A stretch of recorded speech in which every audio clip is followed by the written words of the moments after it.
ஸ்ரீ குருப்யோ நமஹ. தெய்வத்தின் குரல் இரண்டாம் பகுதி 72வது தலைப்பு 40 சம்ஸ்காரங்கள் குணமும் காரியமும் தொடர்ச்சி. குணங்களை பற்றி உபதேசம் பண்ணிவிட்டால் போதுமா? காரியம் பண்ணுவதுதானே மனுஷ்ய ஸ்வபாவம். அதை வைத்துக்கொண்டு அதன் மூலந்தானே எதையும் சாதித்துத் தர வேண்டியதாக இருக்கிறது.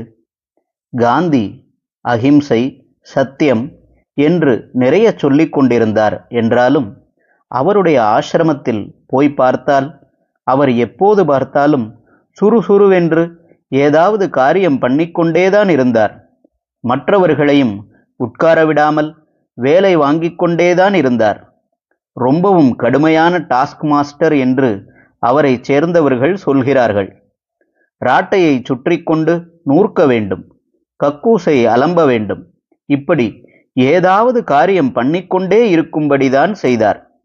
இப்படிப்பட்ட கர்மானுஷ்டானங்களை முக்கியமாகச் சொல்லி அவற்றோடு கூடவும் அவற்றை செய்வதால் ஏற்படுகிற சித்த தெளிவின் மூலமும் கடைபிடிக்க வேண்டிய அஷ்ட குணங்களையும் தர்மசாஸ்திரங்களில் சொல்லி இருக்கிறது. இவற்றில் கௌதமரும் ஆபஸ்தம்பரும் செய்துள்ள சூத்திரங்கள் அதிக பிராபல்யத்தோடு இருக்கின்றன. ஸ்மிருதிகளில் மனு செய்தது பிரபலமானது. ஆபஸ்தம்பரும் கௌதமரும் எல்லோருக்கும் பொதுவானவைகளை எழுதியிருக்கிறார்கள். ஆபஸ்தம்பர் தனியாகவும் ஒவ்வொரு பிரிவினருக்குள்ள தனித்தனி தர்மங்களையும் சம்ஸ்காரங்களையும் எழுதியிருக்கிறார்.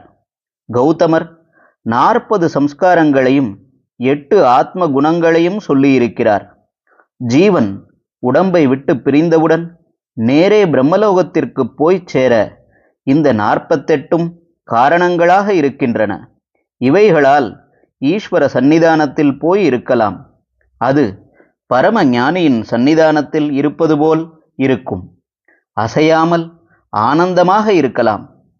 லோகத்தை நடத்தும் ஈஸ்வரன் லோகாதீதமாக அரூபமாகிற பொழுது நாமும் அதோடு அதாக கலந்து விடலாம், அத்வைதமாகி விடலாம். அதுவரை அவனுடைய லோகத்தில் சாலோக்கியமாக இருந்து அப்போது அவனோடு கரைந்து சாயுஜ்யமாக வாழலாம். யஸ்யைதே சத்வாரிம்ஷத் சம்ஸ்காராக அஷ்டாவாத்ம குணாக ச பிரம்மணः சாயுஜ்யம் சாலோகதாம் ஜெயதி என்று சொல்லியிருக்கிறது. கௌதம தர்மசூத்திரம் முதல் பிரஷ்னம் 8வது அத்தியாயம். இந்த 40 சம்ஸ்காரங்கள் கை, கால் முதலியவைகளை ஆட்டிச் செய்ய வேண்டும். ஓர் உத்தியோகம் செய்ய வேண்டுமென்றால் கையை காலை ஆட்டியும் வாயை அசைத்தும் பேசியும் செய்கிறோமல்லவா? அப்படித்தான் இதுவும். யார் இந்த 48ஐயும் அனுஷ்டிக்கிறானோ அவன் நேராக பிரம்மலோகத்துக்கு போகிறான். கஷ்டம் சுகம் என்பவை இல்லாத ஊருக்கு போகிறான்.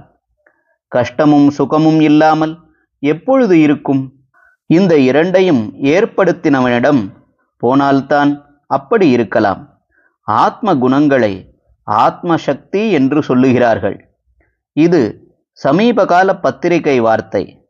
பழைய தமிழ் சமஸ்கிருத புஸ்தகங்களில் ஆத்ம சக்தி என்ற வார்த்தை இல்லை.